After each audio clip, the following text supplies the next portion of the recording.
Ayun na yan. Ito, Mm. People's Choice So, Award.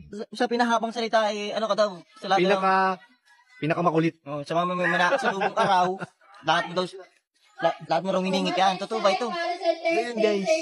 Totoo ba yun?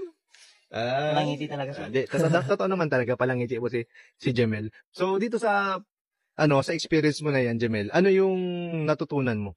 Yung natutunan ko po, tag dito, stay humble lang po kahit may mga nananalo, yan. Rin po, natin sila.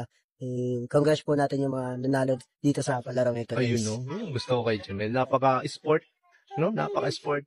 And, walang hindi siya nag-hold ng grudge. Talagang, napakabuti po ng puso ni Jemel. Ayan.